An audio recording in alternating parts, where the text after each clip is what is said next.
This is the Stubborn German Podcast. I'm Kevin Ostie, coming to you from another remote location, but still in beautiful Waterloo, Illinois. Actually, my own garage. Our friends have joined us today. Joined, as always, by Mr. Chris Ron, the proprietor of the Stubborn German Brewing Company. How's it going, Kevin? It's going well. Good. And we're also joined by a couple gentlemen guests, Mr. Dan Ettling and Josh Hurt. Welcome. Yeah, thanks for having us. Thanks for having us. You are sitting at a table with the president and vice president of the Ferm Homebrew Club. Holy it is your mackerel. lucky day. It is my lucky day. Wow, my garage has royalty. Yes, it does. Would not go that far. Yeah, we're not that special. They do a great job. Well, and the president of the Waterloo Optimist Club. Yeah, look at that. I know. Yeah, and Kevin is a member of the Optimist Club, and then Jared's sitting here. And what club are you in? The beer drinking. He's in the beer drinking club. Okay, good enough. Well, that's awesome. Then we're going to get into a lot of stuff. And these guys brought some beer, which is good. Yes. So before we get into this episode, if you're familiar with this podcast at all, you know that there is a nearly unwinnable contest. Oh, come on. Called the German Word of the Day. And Chris, did you prepare one? I sure did. The German word you of did. the day. I have to make sure I'm saying this correctly. Schildkröte. Schildkröte. Schildkröte. Yeah, that's correct. Schildkröte. Schildkröte. I was going to say, I'm from sorry, here, there's that a- didn't sound family friendly, the first part of that. Schildkröte. Okay. Hold that up to the phone there. Maybe I we will can- not. Schildkröte. Schildkröte. They like to stretch it out and make it super slow, like I'm an idiot. Come on, I'm not. Okay, I'm an idiot. Well, the speed's got something to do with the meaning, Yeah, maybe. which I learned that I don't know if it's, I think it's Thai, the Thai language. The inflection has different meanings, and that's why their language sounds like they're bouncing all over the place. It's because if they say it means different from but it's the same word. Oh, really? Yeah. But it's totally different meaning. That's your Thai word of the day right there. Thai word of the day. Join us next week on for sure. the Stubborn German Podcast for the Thai word of the day. Well, because I'm a gracious host, we're going to let our guests take a guess at Schildkröte. Dan, you got a stab at that one? Well, I need to ask, is this a word or a phrase? I'll give you that. It is a word. That's one word? Schildkröte? Well, yeah. Oh, geez. I'm going to go with a organized event. An organized event. Oh. Okay. Yesterday, I went to a Schildkröte. I think that kind of works. I'm planning a Schildkröte. Yeah. This isn't one, by the way. This is not a Schildkröte. Josh, The first thing that popped in my mind was Shield Maiden, so we're going to go with that. Shield Maiden. Shield Maiden. Like a Valkyrie or something. Got it. That has to be it. I know. Between both of you It's guys. not. I'm sure that's totally it. Kevin? Schildkröte.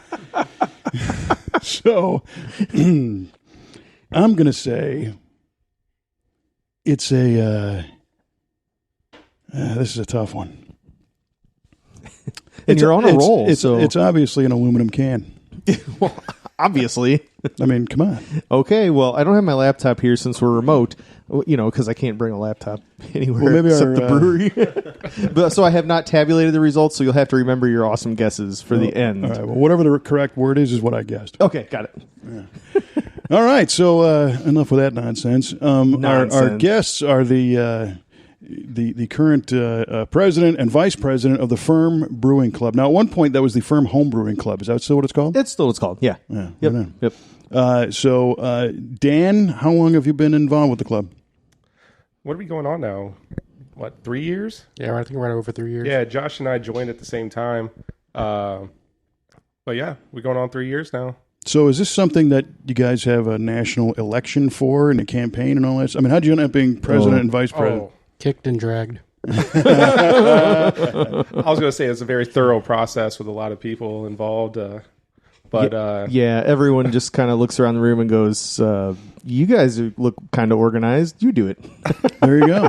What are Josh? What are some of the responsibilities of the the executive branch, if you will. So the vice president basically just does like a tech topic and kind of assists the president with what anything duties or anything that comes on like this, doing this, and that's really about it. I mean, I just kind of help out. Yeah. Nice. And so we had a meeting last night, actually, and the tech topic was, I must forgot. What was it? There was no tech topic. I was just checking. Josh is watching you dig a hole. No problem. We can edit that out. It's no problem. No, it's a problem, and it's staying in. You did not pay attention. Glad you were at the meeting last night. So tech topic being some kind of technicality about how to brew, I guess. Is where Yeah, just brewing related, like cleaning, yeast, oxygen, just everything that's kind of technical that goes into the brewing. Mm-hmm. That's all we do with it. Just go over something like a high level, and then we ask questions. We're pretty grateful to have like brewers in there, so they can really get it in the technical, because we're, like I said, we've been doing this for 3 years, so we kind of rely on them a lot with our questions that we have and stuff. So you've been in the club for 3, but you've also been brewing for 3.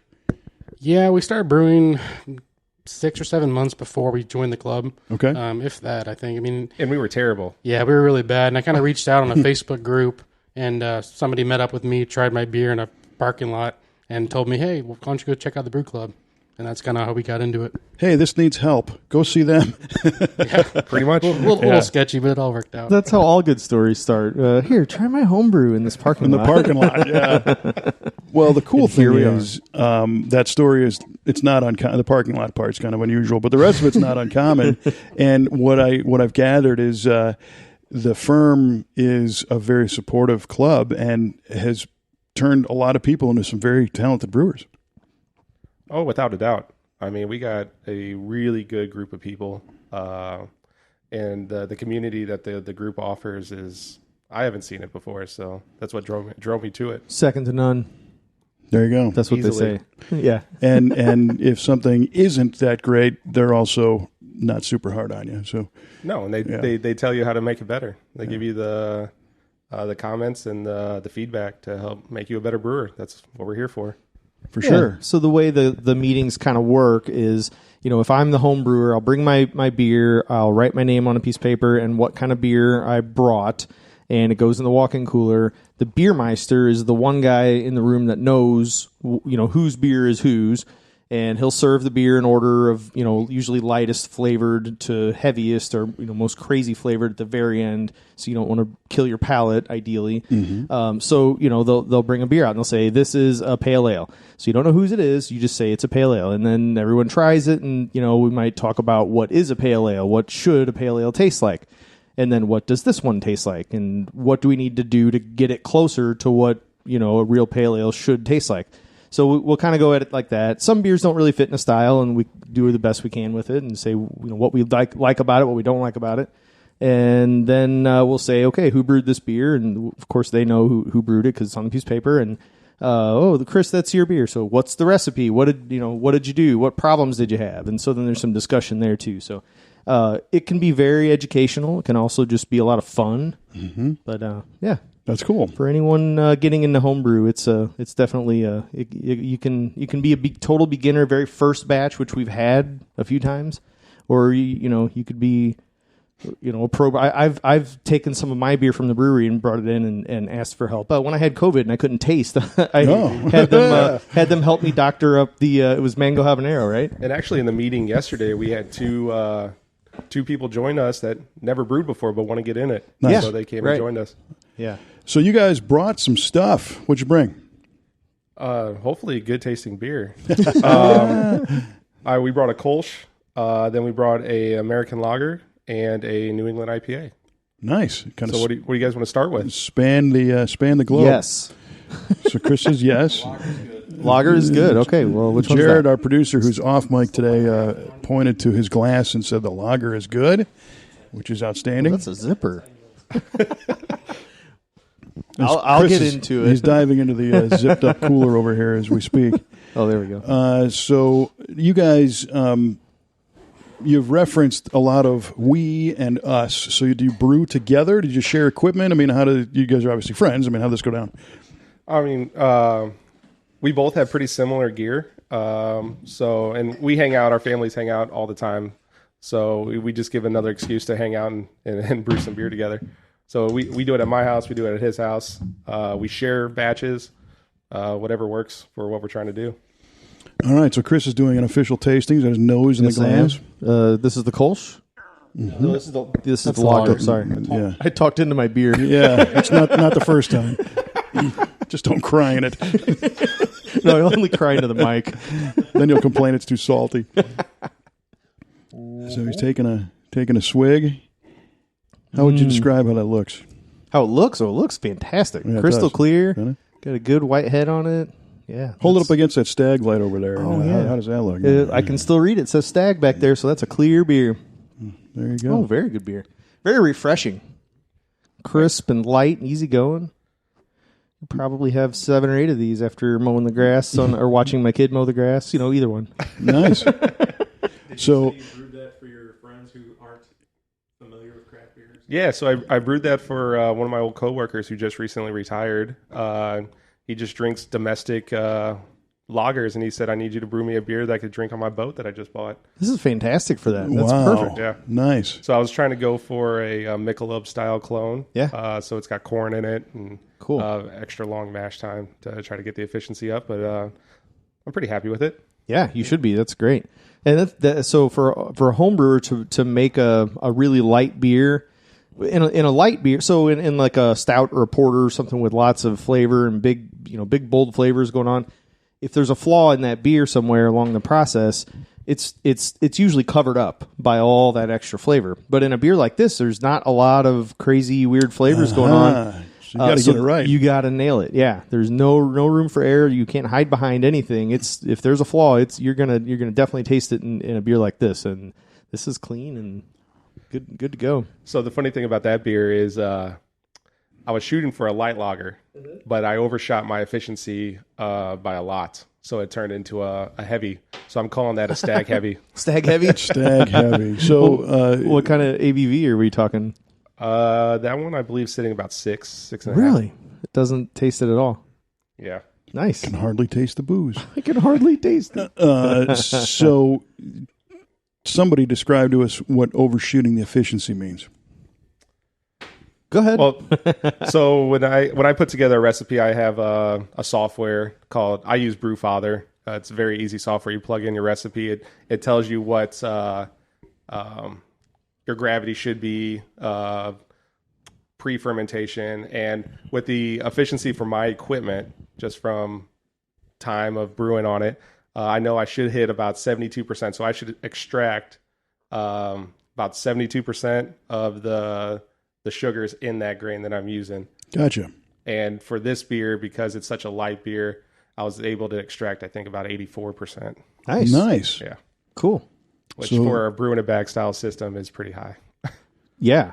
That's really good for a brew in a bag. Yeah. So this is the equivalent of a corn farmer that had perfect weather and got a couple extra 100 bushels. Yeah. And now you're going to do something with it. Yeah, that's cool. Right on. So in a pro brewery, when you do that, that means you have to add water. You don't have to add water, but you add water because You got to cut it down. you don't need your customers stumbling out of the bar because they drank 7% alcohol, what they thought was a light lager. But if you're a homebrew, that's kind of one of the advantages. You just go, well, this will be a fun 5 gallons. Actually got 10 of it. 10? Nice. So has your buddy tried it? He did. He tried it in multiple parts of the stage, the process, and all we got to do left is can. He wants it canned and labeled, so that's what's left. Nice. Did you name it? We named it after his boat. His boat is called Bad Decisions. Fantastic. I like it. So he came up with the label, and once we get it canned, I got the labels already made, and looks good. That's fantastic. So if he drinks too many of them, literally the bad decision was to not add the water. That was a good decision. Well, that was a bad decision. That was a good decision that is fostering bad decisions later. Right. Yeah, exactly. Time shifting. Where does he boat? Is this a boat that he tows somewhere, or is it something that's in the water all the time? I believe he's down at Lake of the Ozarks. Okay, so I'm envisioning a pretty good sized boat then. I think it's just a pontoon. Oh, even better. Yeah. Right on. So interestingly, I do some work for a company that owns some magazines, event magazines, and they own Boating Magazine, right? And for some reason, I got on the comped subscription list to Boating Magazine. Oh, cool. I love boating.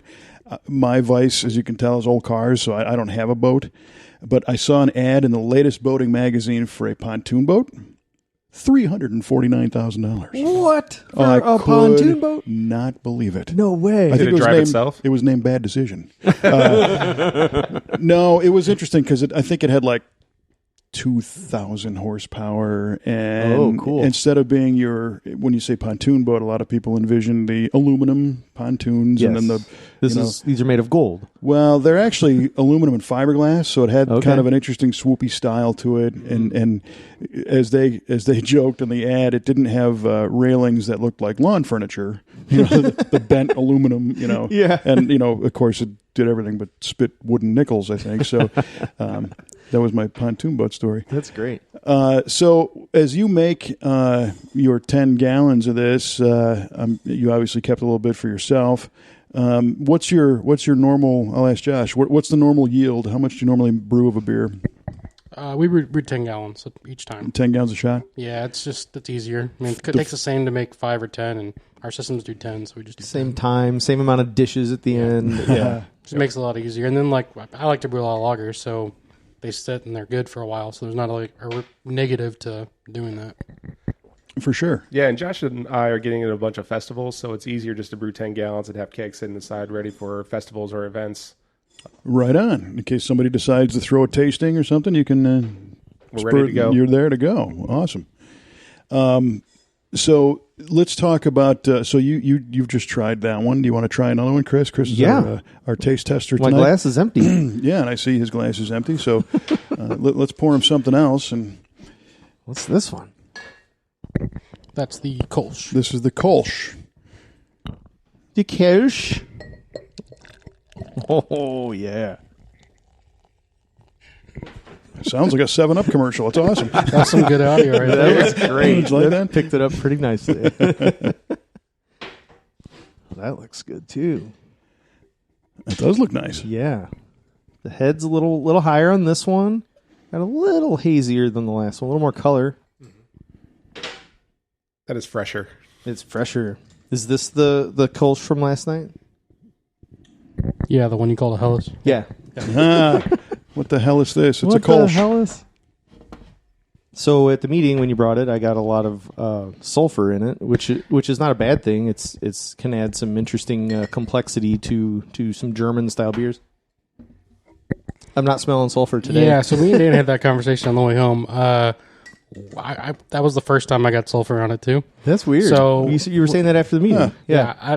But the only thing I could think of is I used a tube I don't really use very often. Yeah. And that tube kind of smelled funny afterwards. So I was like, maybe it was that. So this time I just did it straight out of the tap and I get zero sulfur. Right on. Same. That's why I was kind of confused. Yeah, that's crazy. Sulfur is not normally an ingredient you want to pick up in a beer, I think. Well, in some styles, it's not terrible. I mean, they're kind of like a light. hint. Trace. Yeah. And the sulfur, even like a bit of like a light struck kind of a skunky, if you will, type of a flavor from some of the bottle? green bottle or clear bottle beers. That's almost like that's kind of the flavor profile of Heineken is they want that skunk flavor in there a little The bit. first one's kind of tough. Yeah, And the first one you got to get past, and then after a while, it's like, well, Hey, okay. all right. Come to think of it, this doesn't suck after all. But yeah, so yesterday they served this Kolsch, and it did have a little bit of that, and I kind of liked it. And now it doesn't have it, and now I miss it. No, no. Now and my comments yesterday were, I like this a lot. I just don't know if you entered this into a competition against 10 other Kolsch style beers, this would probably be one that gets kicked out because it's not true to style. Kolsch really shouldn't have too much sulfur. But now, tasting it without the sulfur, it would probably do very well. So don't use that tube. Yeah, no, I'm throwing that tube out. Yeah, there you go. It's one of those like attachments you stick on your tap, and you just kind of like put it like a growler filler. Yeah. That's what I was using, and I don't know. Why couldn't you use that? That's crazy. That's kind of interesting. No, I like this a lot. So, does this one have a name? Kolsch. Sulfur Mine Culch. So creative. No, actually, we probably need to think of one because we're serving it on Saturday. So we'll come up with something. If you have any ideas, well, we're open. Naming these things is half the fun. And so Chris and I go way back, and long before he opened the brewery, and for years, I'd be like, "Hey, here's a great name," and he's like, "Yeah, sure," and none of them have ever hit. Well, here's your opportunity. Yeah, well, we'll think about that. I'll try a little bit in a minute. We'll have to find some old text messages. Go way back into the texter. No, you know what?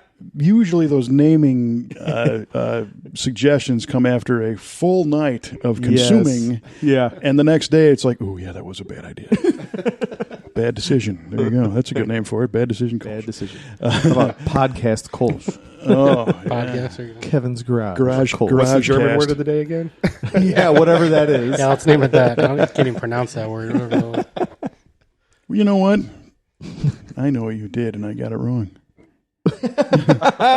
Light bulb. You're thinking about it now, huh? And I am, yeah. Okay, well, go ahead. It's got something to do with the garage. Oh. Uh-huh.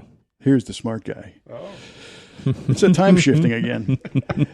So you guys, you've got these two and yet one more. So is your rig, do you have the between both of you have your own separate breweries, if you will. So you can do two at a time, essentially, or can you do more than that? I mean, we can make, Dan's got a pretty big fermenter, so he can make multiple batches and get them going at the same time. I'm kind of limited to my 10 gallons right now. Yeah. Well, that's okay. I mean, like you said, 10 gallons is a good amount of beer. Yeah, it's quite a bit. That's a couple of weekends right You there. need people to drink it. Otherwise, you can't get through it. So that's a great point, right? If you enjoy the process of brewing and coming up with this stuff and tasting it, and you end up making more than you can stomach, I guess, with a great turn. You could either open a brewery like Chris did, risk everything and try that. Yeah. Or do you end up pouring some of this stuff out, getting ready for the next one if you got all your growlers full, or what happens? I got a couple of friends that come get growlers pretty regularly. Other than that, you just kind of have people over and drink it. Mm-hmm. When we first started, the kegs took a long time to go down. Now they go down a lot quicker, which makes it That's a little great easier. sign. Yeah. People would come over, have one beer, and they're like, oh, thanks. And now they'll have more. So they're like, "Oh, cool! I'm not going to have another Sulfur Light, but that's a great sign." There's the name Sulfur Light. Sulfur Light. There it is. Your beer is getting much better, and people want to drink more of it. And as I pose that question, I think of how ridiculous it would be to brew a bunch of beer and not have friends come over and want to soak it all up. So that's good. Or podcasts to go to bring beer to. Right. You got to have something. Some stranger's garage. There's another good name for a beer. Some stranger's garage. That's actually not too bad. I think by the end of this podcast, we'll have a few. We'll have. Well, they brought three. So what is here? You need to drink that so we can bust out the next one. I'm sorry. Yeah. Tell us a story on the third beer that you brought. So the third beer is a New England IPA. It's actually a double New England IPA, so it's a little higher on the alcohol. All right, let's talk about that real fast. What's a double versus a regular IPA? Double the alcohol. So that's straight up. That's the only difference. Yeah. Well, it's not straight double. It's more. Yeah, it's quite a bit more. It's heavier. This one is sitting, I believe, at 7. Nice. Once again, taking advantage of that limited regulation in the home brewing business to be able to make it as powerful as you want, I guess. Yep. And on this one, so New England IPAs, they really accentuate the hop character of what you're using. So this one I used the new Pink Boots blend, which is a Pink Boots is a female brewing organization, and every year they come out with a new blend of hops. And then I used this year's blend in this one just to see what kind of characters it gives, and came out very fruity, very citrus. Kind of pinky. The beer smells your microphone. Yeah, Chris just drank his microphone. the beer smells better than the microphone does. Just I so you hope so, yeah. Well, and don't the proceeds of all the sales of the Pink Boot hops go back to that organization? Yeah, I believe a percentage of it. Yeah, so it's That's like cool. to support like females in brewing. Yeah, Is one love of the it. big things with it. So I think Mill Pond did a Pink Boots beer too. So. Yeah, they did. Very good beer. All right, so Chris has some down the hole. What do you think? Yeah, I like it. I like it. Very tropical. Ah, It's very hazy. You cannot read the stag behind that one. No. So it's appropriate. It reminds you of the The tropics. India tropics. Yes, the India, the tropics of India. Yeah. No, this is a spot on representation of a hazy IPA, I think. So what is the haze telling you? If you've got the right haze, Well, if you listen, Jared asks, Put your microphone what in. is? Well, yeah, Jared asks, what is the haze telling you? Well, if you put your ear up to the beer, it will tell you that. No, well, you guys tell you know more than I do about these styles. Oh, I beg to differ. Really? Sorry, you all know more than I do, so go for it. So when you use a lot of adjuncts, like for example, this one had a lot of flaked oats in it. It leaves back a lot of protein haze from using those adjuncts. There's a lot of different ways you could get haze in your beer, though, from hop to yeast haze, the adjunct or grain haze. Yeah, with these beers, you're actually not really trying to get the haze. It's more of a byproduct of like the process to make this style of beer. If you're trying to get the haze, you're kind of doing it wrong. For sure. Because then people will do really weird stuff, and then you get like a Like add hazy, apples. yeasty, nasty beer. Yeah, something happens. Well, what's interesting, too, I think the haze, it definitely adds something visually, because a lot of times if a beer is too light in color and too clear, you're not expecting to get anything. You know, it's a glass of water. So that's pretty neat. Yeah, and I think nowadays people have seen them enough to know that, hey, the beer's hazy. It's probably going to be kind of fruity and a little more full-bodied than a regular IPA. Mm-hmm.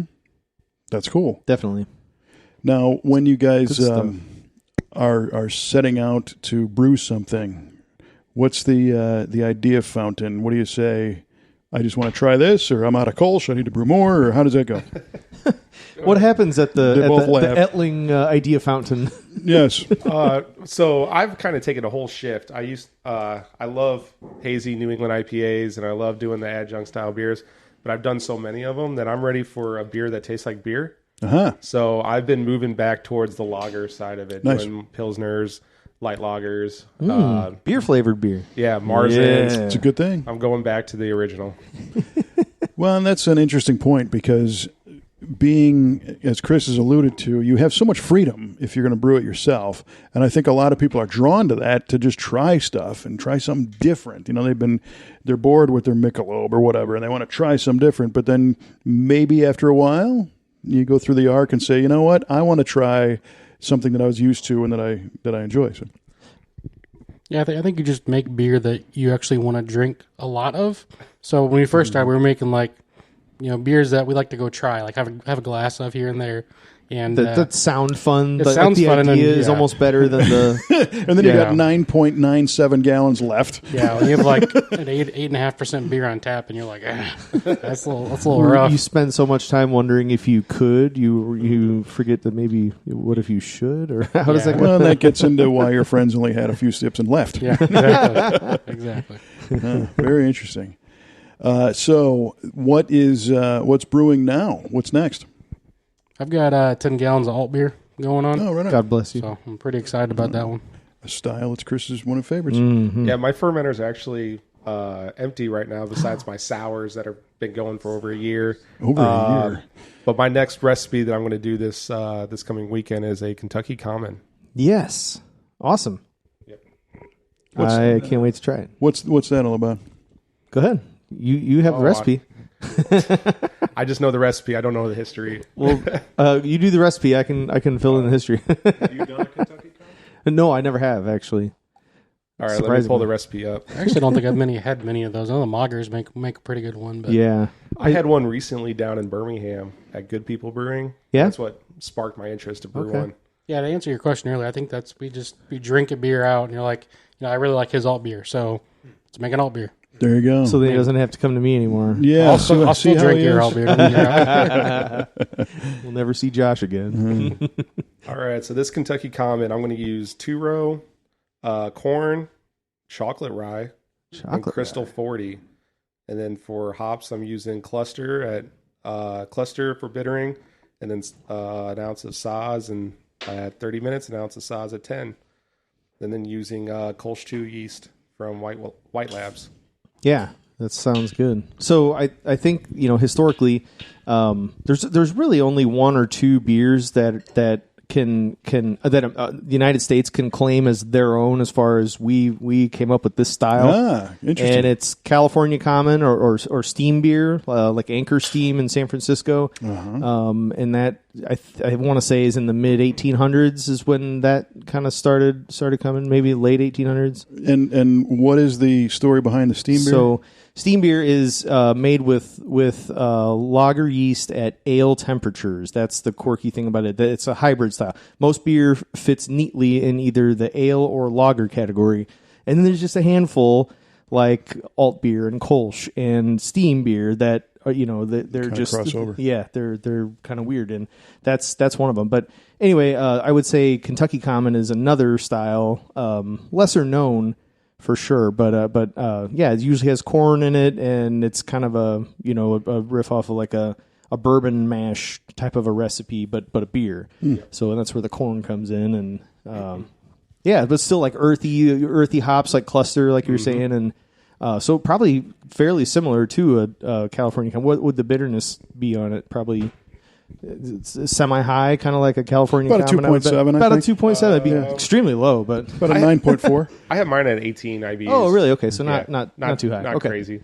Gotcha. So it'd be just balanced then. I mean, the style goes from 15 to 30, so Okay. it's pretty wide. All range. right. Well, okay, I was wrong on that one. I made that up. What was the units? We didn't even say that. That was IBUs, which stands. We've done this International before. bitterness units. See, Yeah, you have there done you go. this. See, I pay attention. It's all a made up number. It is. It's a calculation, is all it is. Yeah. Most, A high amount of IBUs, like on an IPA, could be 100 or more. Well, like it also depends on the beer style too, because if it's like a lot one of these light beers, 40, 50 would be pretty high. Like it just kind of depends. Yeah. A hazy IPA would be extremely low IBUs, or should be usually. If you throw it in the system, it's like stupid high, even though it's not bitter at all. The system doesn't know what you're trying to. Yeah, the system was made before the hazy beers were made. gotcha. So I guess it depends on the beer how long it takes to brew. It's mainly how many hops you put in, literally in the boil when you're doing it. That's if you dump a ton of hops, or your kid bumps into you and you dump the whole bag in, like that's a problem. And You're going to be waiting a while. Sounds like it's happened to you before. it has not. Sounds like you come close at least. Yeah. Now, when you guys are getting finished, you mentioned that you had the tube that had a problem. What's the maintenance like on a brewing rig for a guy at home? If you like brewing, you like cleaning. Mm-hmm. That's kind of the joke. I mean, you spend the majority of your time cleaning. Glorified when you're janitor. brewing. Yeah, basically. Or an unglorified janitor. So I mean, we're pretty with the brewing bag systems that we have. It's all stainless steel. It's brewing a basket technically because they're not using bags. So our cleanup's actually pretty simple. We're using one pot. When we're done with the mash, we clean out that basket, so it's already done by the time we're done with the beer. I mean, it's a lot easier than some of the systems that are out there. So, I mean, we like it a lot. I highly recommend it to anybody that wants to do it. It is very simple, and makes really, really good beer. Pretty much when we started the firm is when I kind of started opening my eyes to, this can be simpler. Even as I opened up the brewery, I was still playing with homebrew stuff, and my homebrew system had 2 pumps. It had 3 burners on it. It had 2 different mash tuns. I'm brewing 2 different beers at one time, 10 gallons each. So I mean, it was pretty elaborate. And there's quite a bit of cleanup at the end. Lots of dishes in between. Got 1, 2, 3, 4, 5 different kegels that had to get cleaned out. Kegels. Keg with the keg. That's a kettle, so it's a kegel. Oh, right on. Yeah, I learned that today. there you go. You're welcome. Yeah, how about that? I feel complete. Yeah, you should. But so there was a ton of cleanup. A typical brew day for me might last 8-10 hours, something like that. I mean, it's long. Yeah, it's terrible. And then, Still kind of beats working for a living. It does. So then, we do some of these, and that's one of the most fun parts about having a homebrew club is when we get together and make a batch of beer. We would do these a lot of times in our back parking lot at the brewery. So everybody would just show up with their system. Homebrew in a parking lot. Exactly. Parking lot brew. But that's the German word of the day next week. Parking lot brew. I got to find out what that means. Anyway, so, you get to see what everybody's doing. And here all of a sudden you see a guy that started well after you get done and cleaned up and sitting there drinking beer, looking at everybody else's stuff way before you're done. What's his secret? Yeah, and that guy's a really good brewer. How is this happening? What am I doing that he's not, and vice versa. And what I'm doing that he's not is dishes. So during the process, So I simplified I just grabbed a turkey fryer burner, put one of my kegels on there, and then literally put your grain in a bag. Soak it in the water, the right temperature water, which I have advantages of being at the brewery because I easily have hot water ready to go at all times. But otherwise, you just use a burner and heat up the water. Yeah. But yeah, you'd be done. How long does it take you guys to knock out a batch? About 3.5 hours max. Oh my god! That's on the high end. If we're doing like a 5-gallon batch or something, it's under 3 hours easily. That's crazy. And the amount of downtime in between too. Oh yeah, we're not doing anything. Yeah, we basically have a giant bottle share. Yeah, for 3 hours. Yeah, we really do. Wow, that's cool. It's awesome. Yeah, you start the system, kind of does its own because we have electric Bruner bags, and they're both 240 volt with 5,500 watt elements. So they're just really, it's like your water heater has like that type of element. So for 40 gallons, yeah. So it's really quick and very efficient. Yeah, you just hang out. And that's cool. Nice. Yeah, these guys have it figured out. I went through way too much work. Well, that was part of when we first started. The first couple times, we were doing 7-hour brew days. And I was like, this is not sustainable for me. I just can't spend this much time doing this, dedicating to it. And then it becomes not fun, too. Yeah, exactly. It's you're the one time we were brewing till 1 in the morning on accident, and it was just okay, this is a little too much. And the Bruner bag definitely helps out a lot. The family's like, Dad, dinner's ready. I'm brewing still. Yeah. So, in the spirit of all the dishes, what do you use to clean that stuff? Just dish soap or just hot water, or depending on what it is. If you don't want any soapy residue on it, don't use you just use hot soapy water. Or sorry, how about just hot water? Yeah. Some things, hot soapy water is fine. Other things, PBW is a good homebrew cleaner. It's a caustic. Mm-hmm. That's similar to what we use in our brewery. I guess it's a little toned down, but not much. It still makes your fingers slimy if you get on your hands. Mm-hmm. Yeah, Dan uses OxyClean. OxyClean, yeah. Yep. Oh, nice. The power of Oxy. All the same scent stuff. Free. Yeah, scent free only. Because if you use the scent, it will come through in your beer. Well, if you use fruity stuff, then that's a way to infuse more flavor into your hazy IPAs, right? That is not an experiment I'm willing to do. Well, that's interesting. Fair so enough. If you see on the other side over there, there's a 3-tap keg fridge that I would use basically just hot water and a little bit of Dawn dish soap. And then, if the first couple of pulls on it had a little taste of Dawn, those are the ones you give to somebody else. Yeah. When Rick comes over, that's what he gets. Yeah. Rick lives out of cans generally. Oh, gotcha.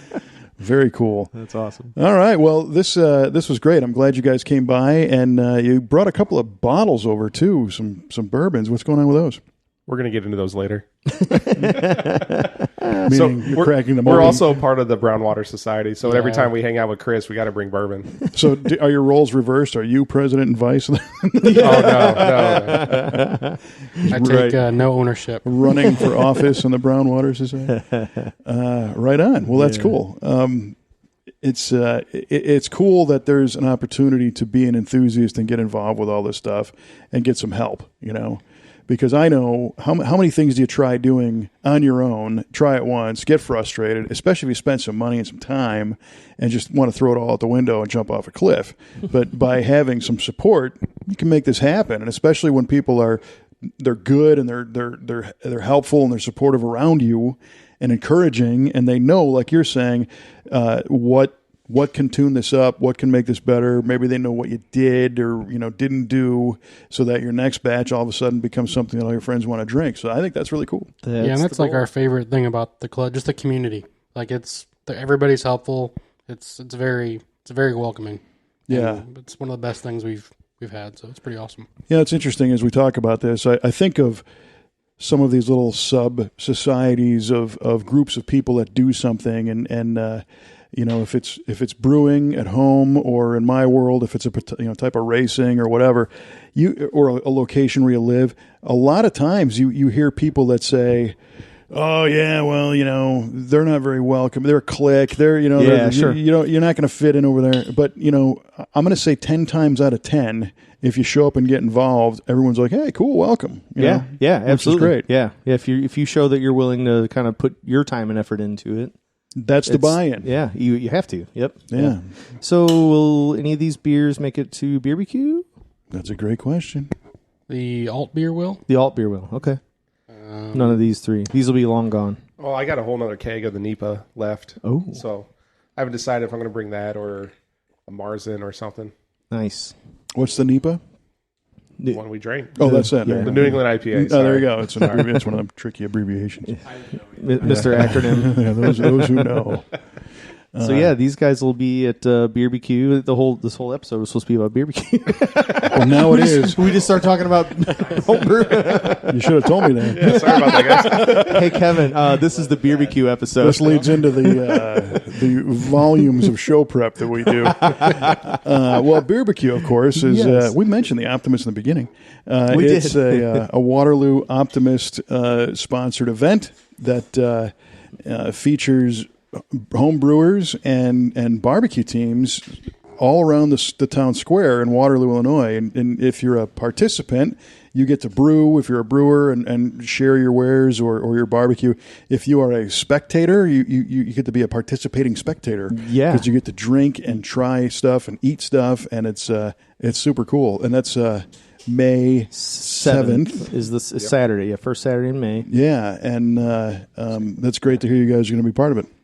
Yeah. No, we're pretty excited. It's been, 3 years? Yeah. This Well, is the yeah. third year? 3 calendar. Yes. Yeah. Yeah, 3 calendar years We did since last 2. time? We took off 2. Thanks COVID, and then now we're back on. So Yeah.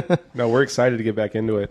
Yeah, and the first event was our first real experience with homebrew. We weren't in the club at that time, Oh, so we okay. were able to be there. Oh, wow. As spectators, experience it, talk to all the people. dare I say that's And then- what got you into brewing? Then they were hooked. That was definitely the gateway. That was it. See, there you go. Actually, Come to I think that BBQ. was the gateway for us because that was me and my dad had a conversation afterwards, and then my mom bought him a kit. And then the only reason we brewed the kit was because Dan made us brew it.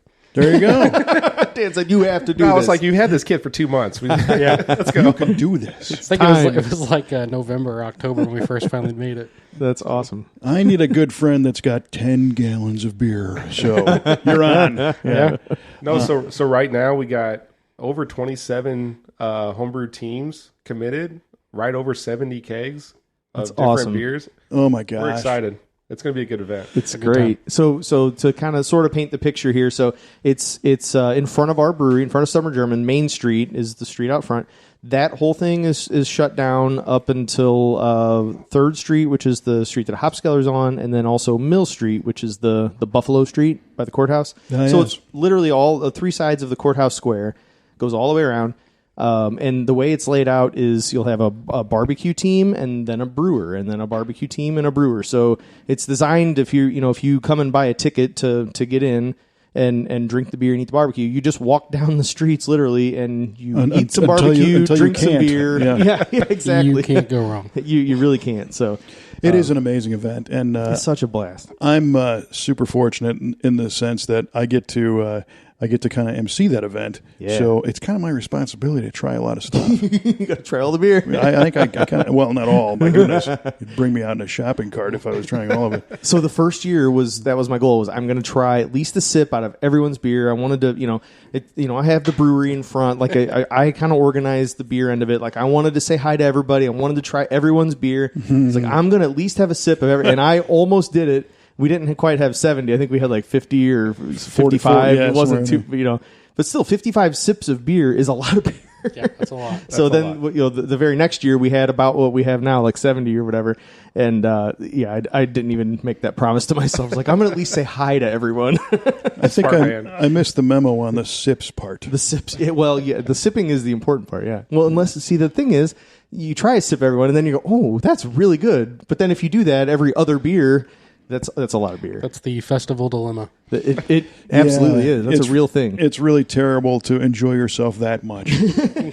Yeah. We just had that much fun. Well, Chris, tell us where people can get tickets if they want to come in. They can get tickets at the brewery. We are selling them there, or Brown Paper Tickets. I believe if you go to Brown Paper Tickets, there's a search function, and then you just search for BBQ Waterloo, and you can buy tickets right there. I believe May 1st. I'm not sure when this episode is coming up, but May 1st is when our ticket prices jump up. So get them before May 1st. Yep.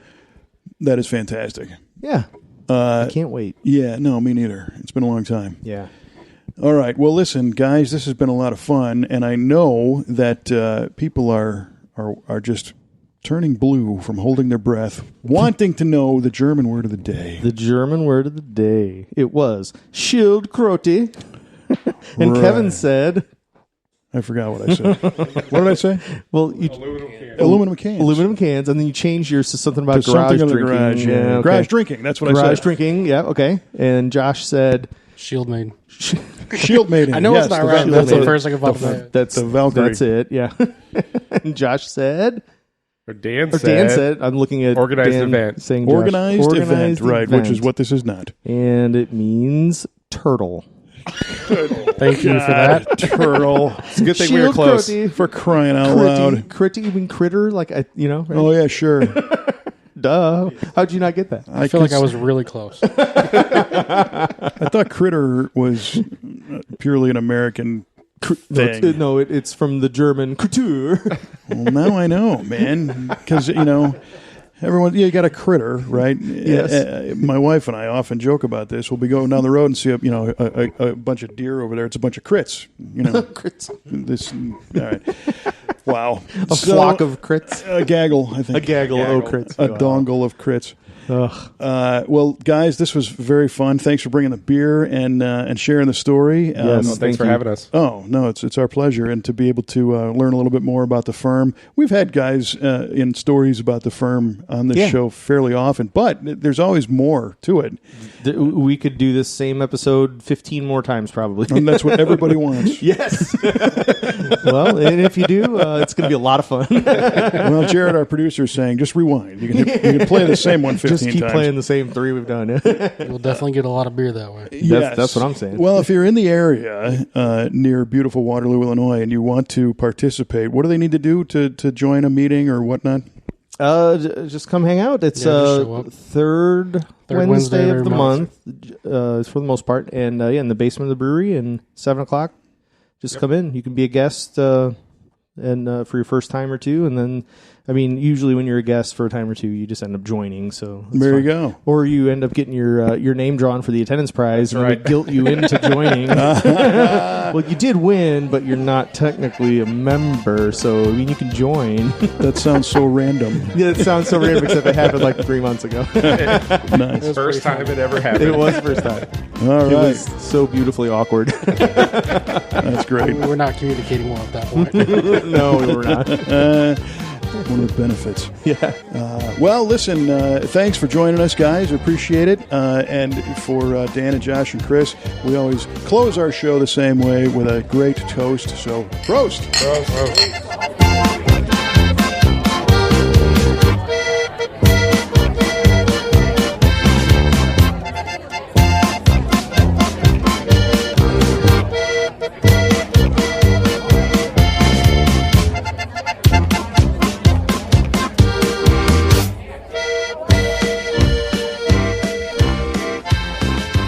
All right. Well, let's do it. Hang on, before we start. Hang on. Where do I get is growlers in there? Got it. No, it's okay. I think that's a question you should have asked during the show. Oh, well, I probably will again. Yeah, that's I'll good. forget. Don't worry. Oh, hold on. I got to find a German word of the day here. Okay. Oh, man. Gosh. All right. All right. I've prepared, though. I'm a pro, so I got this. Yeah, I'm sure. All right, whenever you're ready. Whenever he's ready. He's preparing. Aha. Uh-huh. Move it closer to the beer drinker. That's it. All righty. Ready to rock? Let's do it. All right.